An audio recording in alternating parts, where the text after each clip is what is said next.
बिस्मिल्लाहिर्रहमानिर्रहीम अस्सलाम वालेकुम। Welcome to paradise of knowledge. आज के इस वीडियो लेक्चर में हम डिस्कस करने वाले हैं Norman Fairclough's 3D model of critical discourse analysis और CDA। ये जो 3D मॉडल है इसको नॉर्मन फेयरक्लफ ने प्रपोज किया है और ये जो है वो एक सेमिनल फ्रेमवर्क है in the field of discourse studies and social linguistics. यानी ये जो मॉडल है रिलेट करता है किस फील्ड में हम इसको यूज़ करते हैं, डिस्कोर्स स्टडीज़ या डिस्कोर्स एनालिसिस से रिलेट करता है और सोशियो लिंग्विस्टिक्स से रिलेट करता है। This method is influenced by thinkers such as Michel Foucault and Habermas. ये मेथड जो है नॉर्मन फेयरक्लफ ने इन दो जो थिंकर्स हैं उनसे इन्फ्लुएंस होकर इस मॉडल को प्रपोज किया या बनाया है। Fairclough's approach view language not as a neutral medium of communication. Fairclough के इस मॉडल के अकॉर्डिंग उसने देखा कि लैंग्वेज जो है is not a neutral medium of communication, यानी लैंग्वेज जो है उसको जस्ट कम्युनिकेटिव पर्पज़ के लिए यूज़ नहीं किया जाता, या लैंग्वेज जो है वो एक मीडियम ऑफ कम्युनिकेशन या टॉक नहीं है, but as a powerful social tool. यानी लैंग्वेज को as a powerful social tool भी इसको यूज़ किया जाता है that both reflects and shapes societal structures, ideologies and power relations. तो लैंग्वेज जो है वो एक मीडियम ऑफ कम्युनिकेशन या कन्वर्सेशन नहीं है, बल्कि एक पावरफुल सोशल टूल है जो रिफ्लेक्ट करती है, शेप करती है सोसाइटल स्ट्रक्चर्स को, यानी हमारी सोसाइटी को कंस्ट्रक्ट करती है। It constructs our societal structures like हमारे फैमिली सिस्टम कंस्ट्रक्ट करती है, हमारा पॉलिटिकल सिस्टम कंस्ट्रक्ट करती है या शेप करती है, और हमारा इकोनॉमिक सिस्टम जो है उसको शेप करती है और रिफ्लेक्ट करती है। It reflects ideologies and shapes ideologies. Language जो है एक पावरफुल सोशल टूल है जो कि आइडियोलॉजीज़ को कंस्ट्रक्ट करती है और शेप करती है, ठीक है। और इस टूल को जो है वो पावरफुल लोग जो हैं वो किस तरह से यूज़ करती हैं अपनी आइडियोलॉजीज़ को कंस्ट्रक्ट करने में, ठीक है, उन आइडियोलॉजीज़ को सर्कुलेट करने में, उन आइडियोलॉजीज़ को मेंटेन करने में, ठीक है। किस तरह से पावरफुल लोग जो हैं वो लैंग्वेज को यूज़ करते हैं, ठीक है।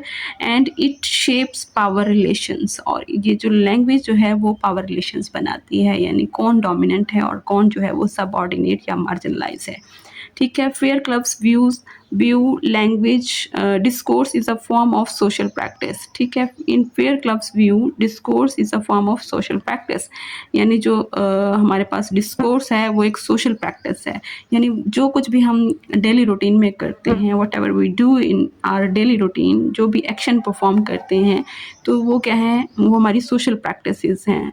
किसी से हम मिलते हैं, किसी से बात करते हैं, ठीक है, इंटरेक्ट करते हैं, हमारा ईटिंग जो मैनर है वो किस तरह के, हम किस तरह से खाते पीते हैं, क्या पहनते हैं, ये हमारी सोशल प्रैक्टिसेस है, क्या काम करते हैं, ये सब हमारी सोशल प्रैक्टिसेस है।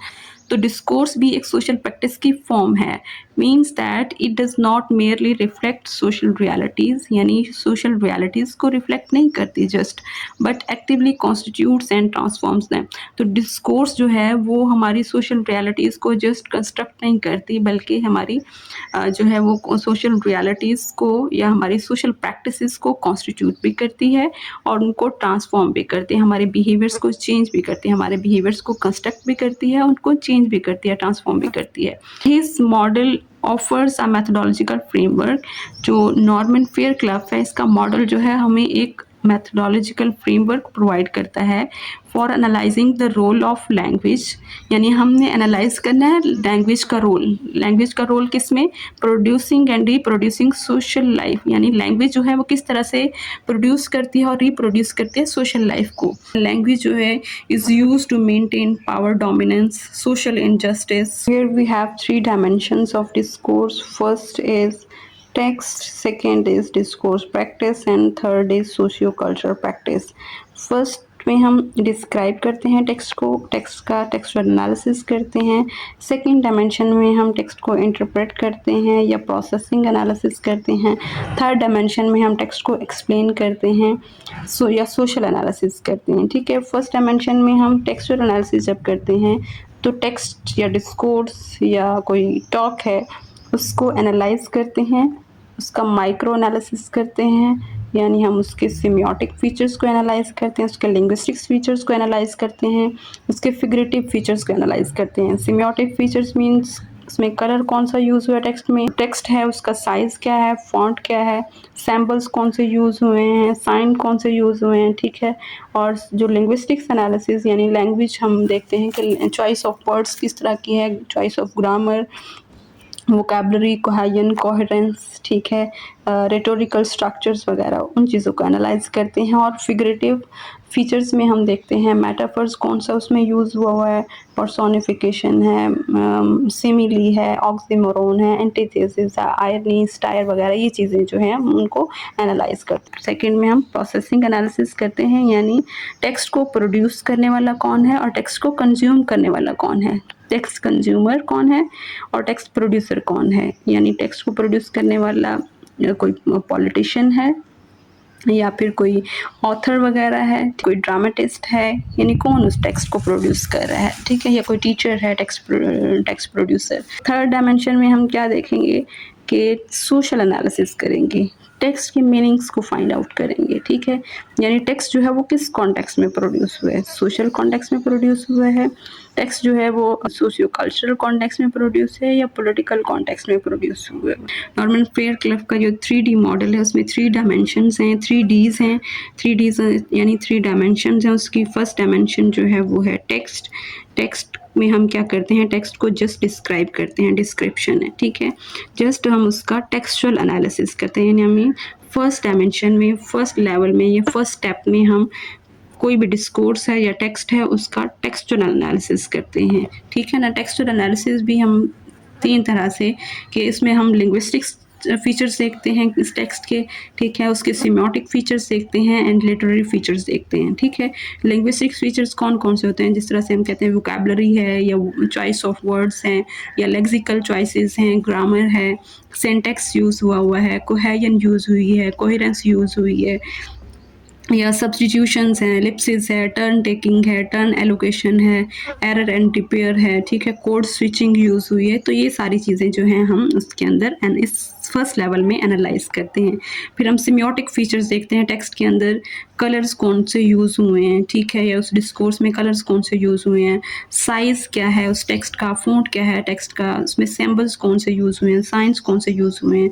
फिर हम उसका लिटरेरी फीचर्स देखते हैं कि टेक्स्ट के अंदर जो है वो लिटरेरी फीचर्स कौन कौन से यूज़ हुए हैं, मेटाफर यूज़ हुआ है या सिमिली है, पर्सोनिफिकेशन है, आयरनी है, ठीक है, इमेजरी है, इल्यूजन्स वगैरह यूज़ हुए हैं। तो हमने टेक्स्ट का क्या करना है, जस्ट टेक्सचुअल एनालिसिस करना है, यानी फर्स्ट डायमेंशन में हम टेक्स्ट लेंगे या डिस्कोर्स लेंगे, उसका टेक्सचुअल एनालिसिस करेंगे, ठीक है, यानी हम लिंग्विस्टिक्स फीचर्स देखेंगे, उसके सिम्योटिक फीचर्स को एनालाइज करेंगे और लिटरेरी फीचर्स को एनालाइज करेंगे कि इसमें किस तरह की ग्रामर हैज़ बीन यूज्ड या what type of vocabulary has been used, what kind of parts of speech has been used, ठीक है, उसमें प्रोनाउंस वगैरह यूज़ हुए हैं, एनाफर्स हैं, कैटाफर्स ये वगैरह यूज़ हुए हैं, रेफरेंसेस यूज़ हुए हैं, is there any example of turn taking है, टर्न एलोकेशन है या कोड स्विचिंग वगैरह यूज़ हुई। तो हम ये चीज़ें टेक्स्ट के अंदर देखेंगे, ठीक है, कोहेजन है उस टेक्स्ट के अंदर, कोहेरेंस यूज़ हुई है, सब्स्टिट्यूशंस है, एलिप्सिस वगैरह यूज़ हुए, तो ये चीज़ें हमने देखनी होती है, ठीक है।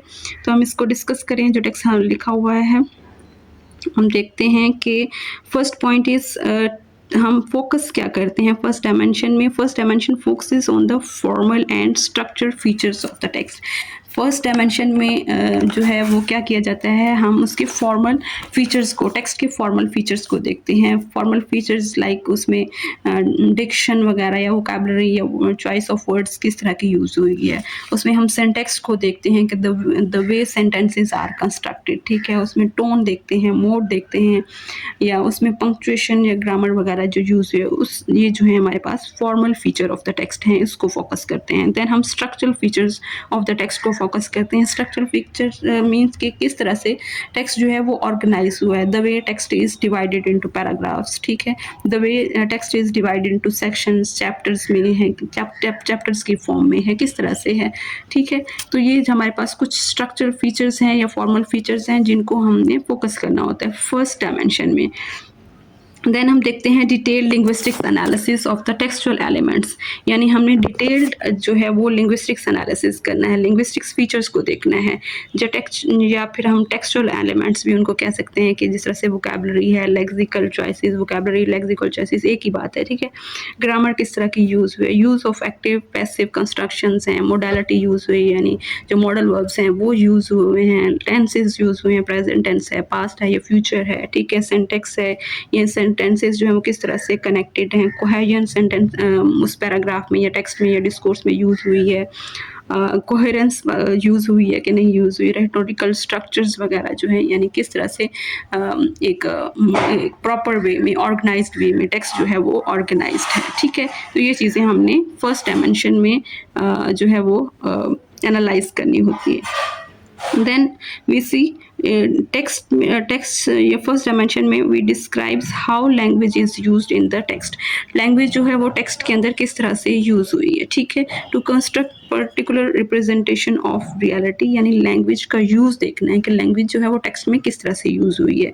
Choice of certain words over others, यानी हम देखेंगे कि वर्ड्स जो हैं वो किस तरह से यूज़ हुई हैं, तो इस तरह से वर्ड चॉइस जो है वो किस तरह की है, ये चीज़ें, और ग्रामर की चॉइस किस तरह के, यानी ग्रामेटिकल चॉइस और चॉइस ऑफ वर्ड्स जो है वो किस तरह की यूज़ हुई हैं। तो ये चीज़ें हम जो है फर्स्ट स्टेप में या फर्स्ट लेयर में या फर्स्ट डायमेंशन में ये चीज़ें एनालाइज करते हैं किसी भी टेक्स्ट के अंदर, किसी भी डिस्कोर्स के अंदर। Second dimension is discursive practice, इस पे हम टेक्स्ट को इंटरप्रेट करते हैं, इंटरप्रिटेशन करते हैं, या इसमें हम प्रोसेसिंग एनालिसिस करते हैं या प्रोसेस का एनालिसिस करते हैं कि किस तरह से टेक्स्ट प्रोड्यूस हुआ है, किस तरह से टेक्स्ट कंज्यूम हो रहा है, ठीक है। टेक्स्ट प्रोड्यूसर कौन है और टेक्स्ट कंज्यूमर कौन है, ठीक है, ये चीज़ें हम देखते हैं, ठीक है। और टारगेटेड ऑडियंस कौन सी है, ठीक है।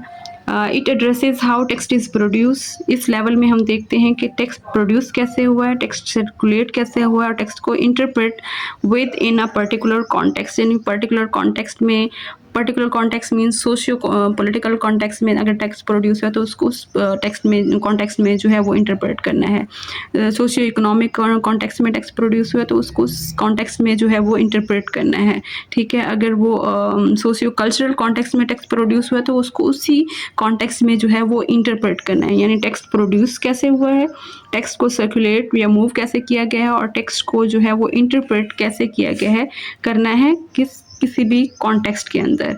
It connects the micro level analysis of the text to the meso level of discourse practices, यानी इस लेवल में हम देखते हैं कि जो माइक्रो लेवल ऑफ एनालिसिस तो हम फर्स्ट लेवल में कर लेते हैं किसी टेक्स्ट का, उसको कनेक्ट करना है meso level of discourse practices में।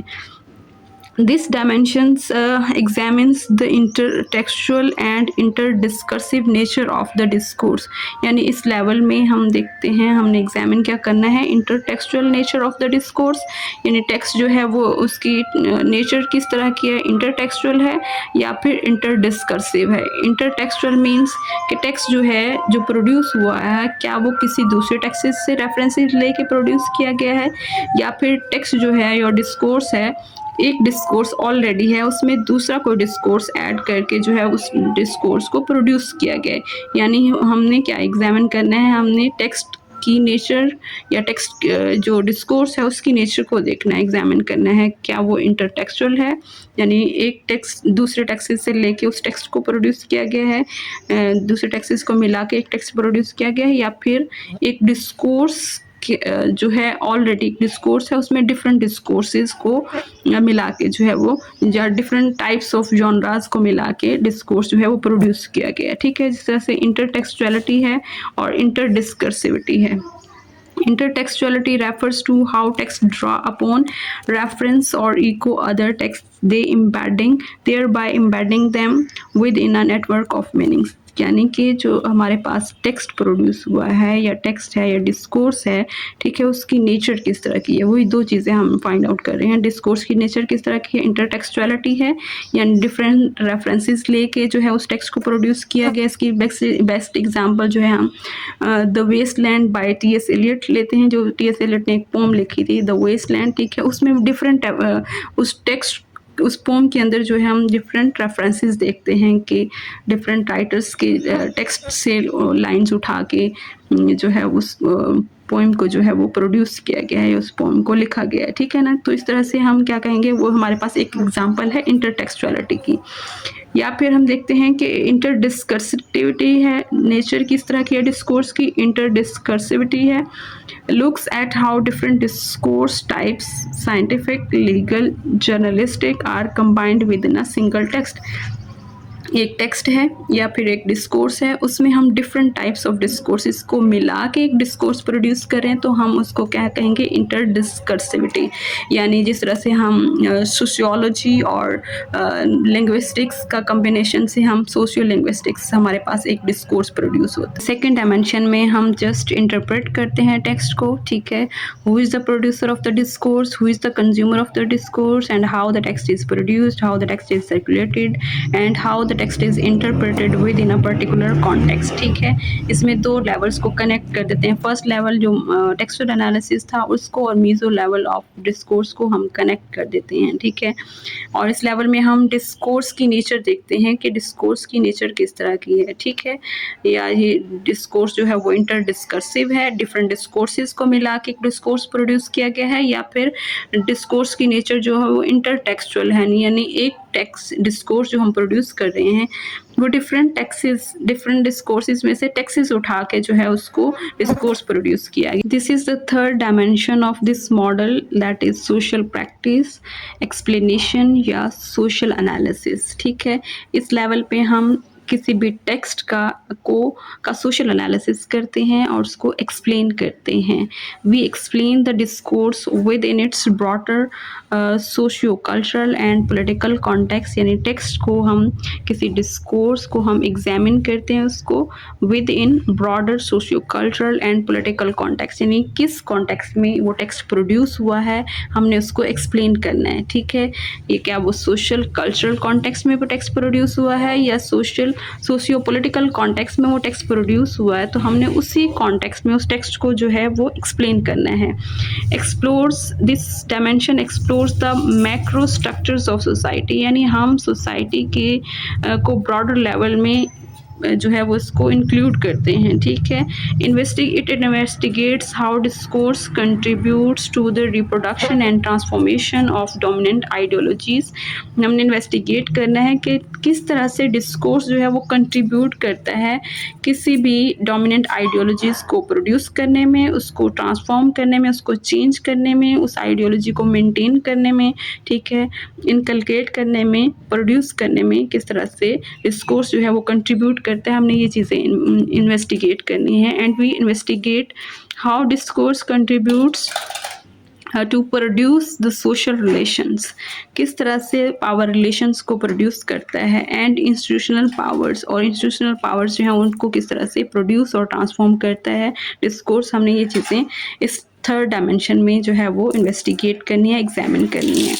Then we see analysts examine how text and discourses are implicated in larger social issues, यानी जो text या discourses हैं वो किस तरह से involve होते हैं larger social issues को inculcate करने में, ठीक है। जिस तरह से social class inequality है, gender discriminations हैं, या फिर racism, colonialism है, ये जो हमारे पास larger social issues हैं, डिस्कोर्सेस इनमें किस तरह से इन्वॉल्व होता है, किस तरह से डिस्कोर्स जो है वो मीनिंग्स प्रोवाइड करता है, हमने ये चीज़ें एग्जामिन करनी है। It explains how language is use to control the minds of the people by dominant groups, यानी इस लेवल में हम एक्सप्लेन करते हैं कि लैंग्वेज जो है वो किस तरह से यूज़ की गई है लोगों के माइंड को कंट्रोल करने के लिए by the dominant groups, by the dominant people, ठीक है। पॉलिटिशियंस हो सकते हैं, वो एजुकेटर्स हो सकते हैं, वो पावरफुल इंस्टीट्यूशंस हो सकते हैं, ठीक है। वो किस तरह से लैंग्वेज को यूज़ करते हैं और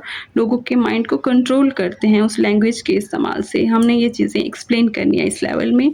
and it focuses on the ideological effects of discourse on society, यानी जो आइडियोलॉजीज़ हैं, डिफरेंट आइडियोलॉजीज़ हैं, चाहे वो पॉलिटिकल आइडियोलॉजीज़ हैं, सोशल आइडियोलॉजीज़ हैं, इकोनॉमिक आइडियोलॉजीज़ हैं, जो पावरफुल लोगों की आइडियोलॉजीज़ हैं वो किस तरह से इफ़ेक्ट करती हैं, ठीक है, डिस्कोर्स में जो आइडियोलॉजीज प्रोड्यूस की गई हैं वो सोसाइटी को पे क्या असर डालती हैं, इन चीज़ों को हमने एक्सप्लेन करना है।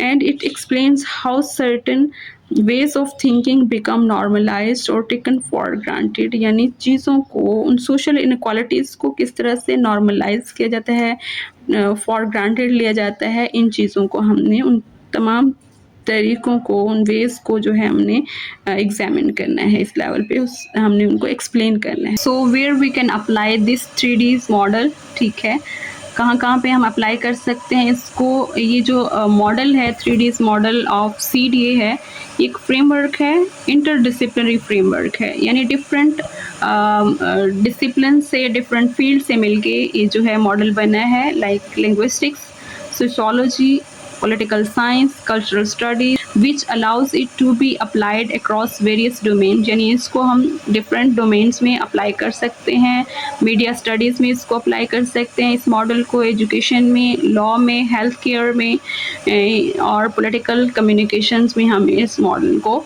अप्लाई कर सकते हैं। Fair clubs model analyses political speeches, fair club के मॉडल को हम कहाँ पे अप्लाई कर सकते हैं, हम इस एनालाइज करते हैं पॉलिटिकल स्पीचेस को, यानी जो पॉलिटिशियन स्पीचेस देते हैं, हम डिबेट्स करते हैं, उनके स्पीचेस को हम एनालाइज कर सकते हैं, मीडिया रिपोर्ट्स को एनालाइज कर सकते हैं, एजुकेशनल पॉलिसीज़ जो हैं उनको एनालाइज कर सकते हैं, कॉर्पोरेट कम्युनिकेशंस को एनालाइज कर सकते हैं। For example in media discourse CDA can reveal hidden news narrative में subtly directly favor dominant ideologies और reinforce stereotypes through language choices, choice of words को यूज़ करके डोमिनेंट जो आइडियोलॉजीज़ हैं, डोमिनेंट पीपल की जो आइडियोलॉजीज़ हैं, उन आइडियोलॉजीज़ को किस तरह से न्यूज़ जो है वो नरेट करती है। हम मीडिया डिस्कोर्सेस में CDA के थ्रू हम ये रिवील कर सकते हैं या हम अनकवर कर सकते हैं कि वो मीडिया जो है वो किस तरह से यूटिलाइज़ करता है डिफरेंट आइडियोलॉजीज़ को, किस तरह से डोमिनेंट पीपल की आइडियोलॉजीज़ को किस तरह से फेवर करता है with the use of language. This model can also be applied in education. It can expose how curricula and textbooks embed assumptions about culture, class और जेंडर, यानी हम इसको एजुकेशन में भी अप्लाई कर सकते हैं इस मॉडल। अगर आप लोगों को ये लेक्चर समझ आया है तो इस वीडियो लेक्चर को लाइक ज़रूर करें और चैनल को सब्सक्राइब करें। थैंक यू, अल्लाह हाफिज़।